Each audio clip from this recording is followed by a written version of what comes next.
रे आलिया रे परमेश्वर मां देसी क्रू देसी क्रू देसी क्रू ताड़ी मार हस दे जो चले थोनू दस दे जो गुड्डी चढ़ी मगरों ए आपे पैरी पैणगे खिच्ची चल कम कोई सकदा नहीं थम तैनू बल्ले शेरा आपे आके लोग कहणगे हौली हौली हासिल मुकाम हुंदा आ हौली हौली मेहनतां दा नाम हुंदा आ पहला पहला हर बंदा आम हुंदा आ दुनियादारी चों जो तराश बनदे अपने ते रख विश्वास बनदे होए आम जेहे मुंडे भी ने खास बनदे आम जेहे मुंडे भी ने खास बनदे हो आम जेहे मुंडे भी ने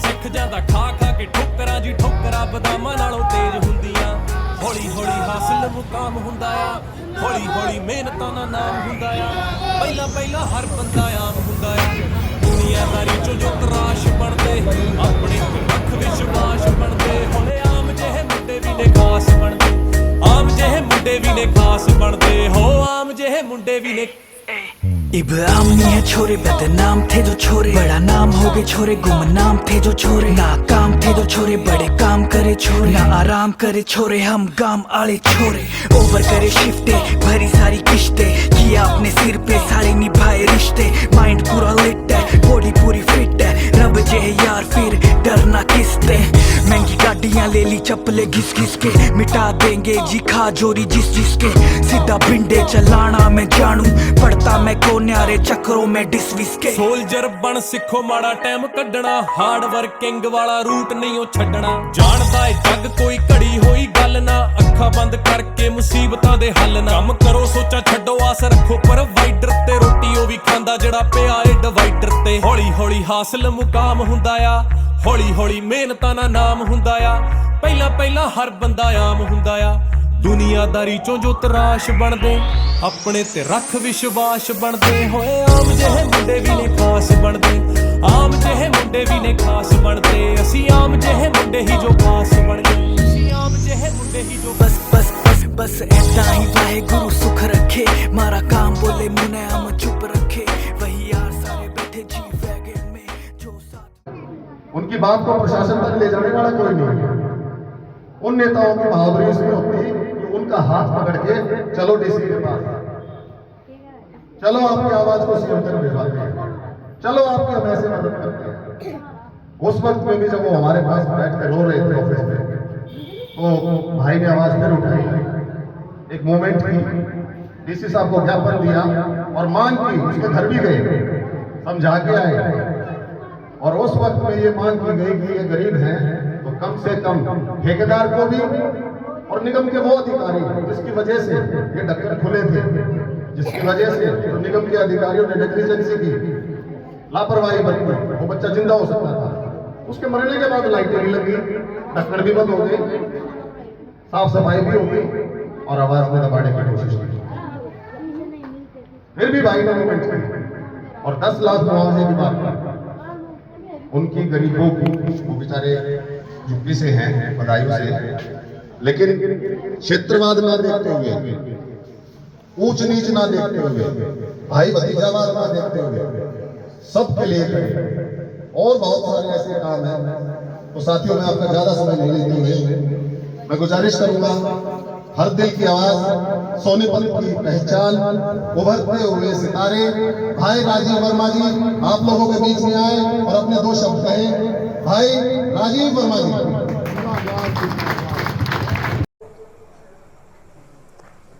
और उसके बाद उन्हें 5 साल तक हमारी कोई जरूरत नहीं होती है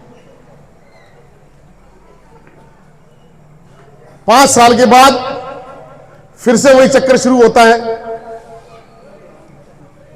जब 5 साल 10 साल बीजेपी से लोग परेशान हो जाते हैं तो फिर कांग्रेस की ओर, वही नेता बीजेपी वाले कांग्रेस में और कांग्रेस वाले बीजेपी में। यही हाल है, हो रहा है कि नहीं हो रहा है जी? लेकिन जनता के हितों के लिए बोलने वाला, कहने वाला, संघर्ष करने वाला वो कोई नहीं। आप एक बात देखिए, सब अखबार उठाइए, टीवी उठाइए, देखिए क्या ये योजना ये भी पक्के कर दिए, वो भी पक्के कर दिए, यहां ये इतने इतने लाख करोड़ की योजनाएं शुरू हो जाती हैं जिनकी गिनती में भी नहीं आवा इसमें जीरो कितनी है। पर ये योजनाएं कब तक है? जब तक वोट नहीं डलता। एक बार ही वोट डला फिर उसके बाद इन्हें कोई मतलब नहीं कौन कहां है।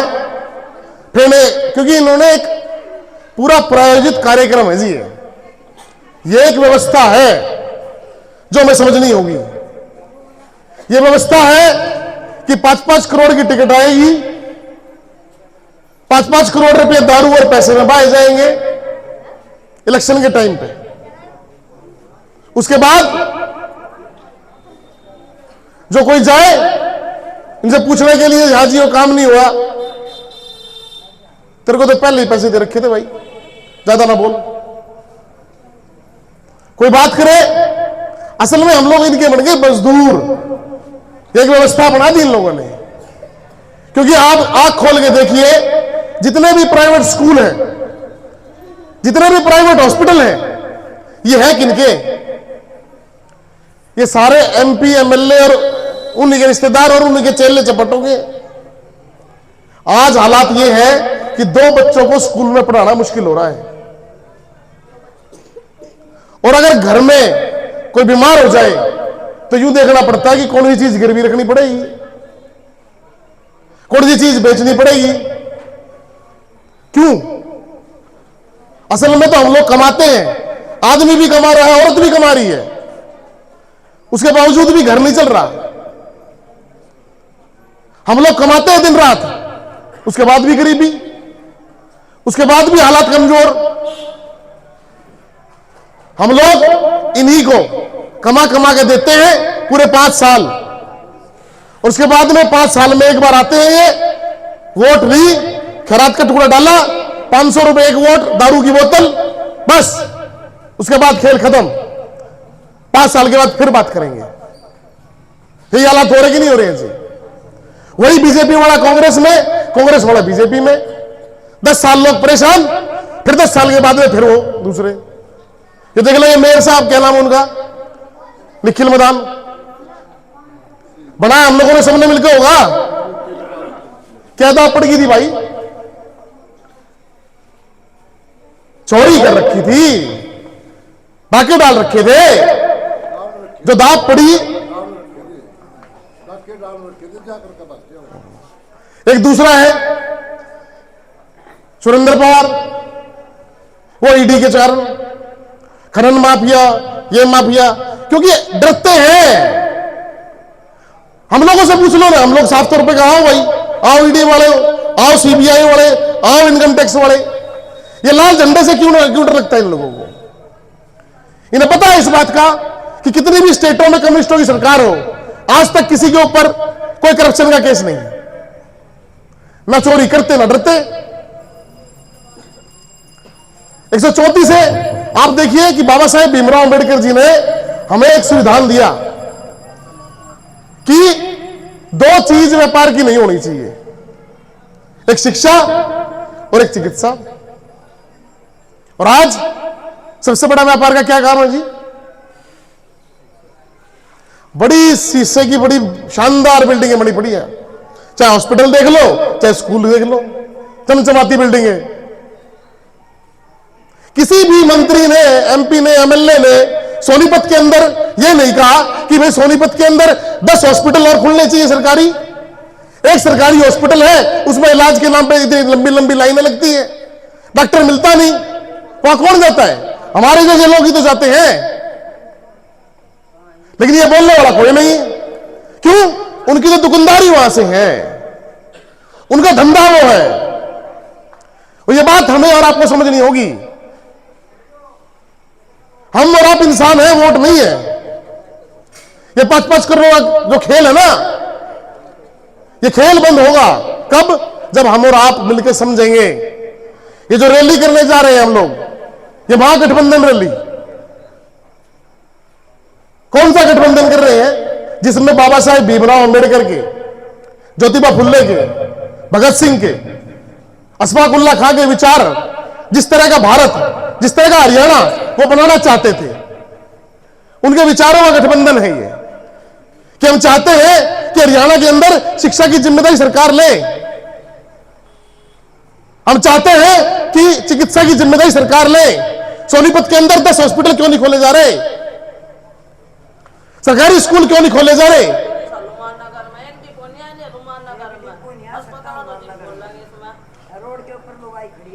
हालात इतने बद से बदतर हो चुके हैं। इन हालातों को बदलने की लड़ाई है जी। ये दुख और आपकी पीड़ा लाजमी है। एक सिर्फ हमें 5 किलो अनाज के चक्कर में लाइनों में लगा के खड़ा कर दो। अरे हमारे बच्चे, हमारे नौजवान, आप उन्हें रोजगार दो ना, हम कमा खा लेंगे भाई। आप हमारे बच्चों को शिक्षा चिकित्सा दीजिए। लेकिन इन बात के बारे में कोई बोलने वाला नहीं है। यह महागठबंधन रैली में हमने साफ तौर पर, खुले तौर पर सबको न्योता दिया। किसान मजदूर पंचायत ने भी समर्थन किया, स्वर्णकार संघ ने भी समर्थन किया, राजकुमार सैनी जी ने भी समर्थन किया, बाबा साहेब भीमराव अंबेडकर के पोते जो हैं यशवंत जी, उन्होंने भी समर्थन किया। तमाम जो इस तरह के राजनीतिक और सामाजिक संगठन जो हैं वो लगातार एक तरफ इकट्ठे हो रहे हैं और डर लगना शुरू हो गया है। कल ही के टीवी चैनल में दिखा रहे हैं, कांग्रेस वाले कह रहे हैं कि हम सीपीआई से गठबंधन करेंगे। क्यों भाई? हमने तो कोई बात भी नहीं करी तरफ से, क्यों डर लगने लग गया? इन्हें पता लग रहा है इस बात का, इन्हें पता लग रहा है इस बात का कि ये आवाम जो है ये जाग रहा है। हमारी लगातार मीटिंगें एक दिन में 8-8, 10-10 मीटिंगें हो रही हैं। इनके सीआईडी आईबी वाले ऊपर भेज चुके हैं रिपोर्टें कि हजारों की संख्या में लोग आ रहे हैं। कौन लोग? जो चाहते हैं कि यह बदलाव हो। एक तरफ इनकी भीड़ होती है जो 500 रुपए दारू की बोतल में आते हैं, और एक तरफ वो लोग जो चाहते हैं कि हरियाणा के हालात बदलें। आप सभी को हम लोग आज न्योता देने के लिए आए हैं कि 15 अगस्त की रैली का हम आपको न्योता देने के लिए आए हैं। इन हालातों को बदलने के लिए आप लोगों को, हम लोगों को, सबको मिलकर ये हालात बदलेंगे। खान कॉलोनी का मामला देखा होगा आपने। मामला क्या है? जहर भरी कलम, लगातार इस तरह के हालात। हिंदू मुस्लिम, टीवी खोल लो, हिंदू मुस्लिम। अरे भाई, पेट में रोटी चाहिए, रोजगार चाहिए, शिक्षा चाहिए, चिकित्सा चाहिए। यहां हिंदू भी बैठे, मुसलमान भी बैठे, किसी ने किसी को चुटकी ना भरी यहाँ पे बैठ के। ये सब खेल है इनके, ताकि लोगों का जो असली ध्यान है जिन मुद्दों पे ना रह के इन चीजों में बांट दिया जाए। हम लोगों को बहुत सोचना होगा। कभी किसान लड़े तो वो देशद्रोही, हम लड़े लोगों के लिए हम देशद्रोही। अब कम्युनिस्ट लोग अब आइए थे, भाई कामरेड क्या है, मैं सोनीपत का नहीं, मैं गांव रात रहेगा, यहाँ रहने वाला हूं भाई, मैं कौन सा चाइना से आ गया। इस तरह की बातें बरगलाना नहीं है जी। समझना है हमें कि बहुत हो गया तुम्हारा अत्याचार। इस व्यवस्था को उखाड़ने का समय आ गया है। और आप जैसे ही जो सुबह से लेकर शाम तक मेहनत करने वाले लोग ही हैं, वही इस देश को बना रहे हैं, वही इस देश के लिए सुबह से लेकर शाम तक काम कर रहे हैं। और हर मेहनत करने वाले इंसान को, हर माता बहनों को, सबको ज्यादा से ज्यादा संख्या में इस रैली में आगे दिखाना है, ताकि उनको ये पता लगे कि ये रैली नहीं, ये रेला आगे बढ़ रहा है। बहुत बहुत शुक्रिया।